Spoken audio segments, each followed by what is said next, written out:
Shalom Ouracha, on a pu étudier aujourd'hui la Gemara dans Sanhedrin Nuntet Amud Bet, qui nous rapporte que du temps d'Adam Arishon, alors ça lui a été interdit de consommer du bassar, de la viande. Et ça on l'apprend des psukim, puisque c'est marqué Ine natati lachem et kol esev zoria zera. Voici je t'ai donné à toi, à vous, zoria zera, ce qui pousse sur la terre, esev zoria zera.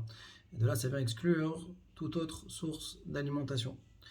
La Gemara nous dit que du temps de Noach, alors à ce moment-là, le bassar va devenir chose permise. D'accord? Et ça également, on l'apprend des psukim, puisque c'est marqué que Yerek Esev natati lachem et kol. Comme Yerek Esev que je t'ai donné également la totalité. De là, on apprend Behemot vechayot, des animaux qui sont taor. Néanmoins, même si le bassar est devenu permis à partir de Noach, le Ever Minachai, manger le membre d'un animal vivant, alors ça, c'est interdit. Ou bien, également, il y aura ici le Issour d'âme. Par contre, Ever Minachai, par rapport au Shratim, la Torah le permet. D'accord? Comme dans les Shratim qui sont théorim, comme les Sotrel par exemple, certaines Chagavim qui sont permises, c'est permis, et ça on l'apprend du Ach. Le Ramban se pose la question et demande mais pourquoi, qu'est-ce qui fait qu'il y a eu cette différence entre du temps d'Adam Rishon et de la période de Noach? Et il répond que, étant donné que c'est Noach qui est l'instigateur, qui a permis de sauver l'espèce animale en les faisant entrer à l'intérieur de la Teva, alors de ce fait, ça lui a été permis, Akadosh Baruch Hu, il va lui permettre dorénavant de pouvoir les consommer avec une shrita. D'accord? Néanmoins, même si on me permet de manger la viande, il y a quand même des règles à respecter, que tout ce qui va avoir une connotation par rapport à la vie, ça sera interdit, comme par exemple Ever Minachai ou bien le Issour d'âme, qui représente le Nefesh. Le Malbim explique qu'au moment de la création du monde, alors on voit que c'était interdit. Les animaux n'avaient pas le droit de se manger les uns les autres, on ne mangeait pas de la viande non plus.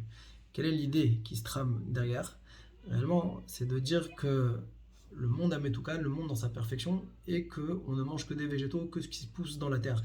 Et d'ailleurs, la Tid Lavoy dit le Malbim, même le lion, eh bien, il reviendra à cette alimentation-là où il mangera de la paille. Donc en fin de compte, c'est que lié à la faute d'Adam Arishon. C'est une déchéance qu'on a eue de devoir maintenant manger de la viande qui est plutôt un instinct animal après la faute.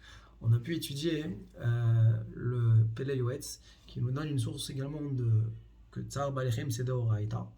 Et une nouvelle source, c'est du Pasuk, du Kriyat Shema qu'on lit, où on dit que Venatati Esev Besadecha Livamtecha, Hachem nous a donné la nourriture, Esev, des champs, des herbes des champs pour nourrir nos animaux. Et une fois qu'on a rempli ce rôle-là de donner à manger à nos animaux, alors à ce moment-là, toi aussi tu pourras venir manger et te rassasier. De là, on apprend qu'il y a une présence qu'on donne à l'animal avant même de se nourrir soi-même. Et il rapporte plusieurs histoires, notamment d'une famille qui n'a pas respecté correctement ses animaux et qui a entraîné un Tsar Balechem, que ça a entraîné des choses catastrophiques pour la famille avec une perte des enfants prématurément. Rabbi Dar Chassid également, qui nous dit que c'est pas bien d'élever des oiseaux chez soi à la maison, tout simplement pour la raison que déjà le fait qu'ils soient dans une cage, c'est pas évident qu'ils soient heureux dedans, comme si on prenait en compte leurs sentiments, mais également que si on leur donne pas à manger en temps et en heure, et ben on les fait souffrir, et donc ça a une répercussion sur un Issour Minatora.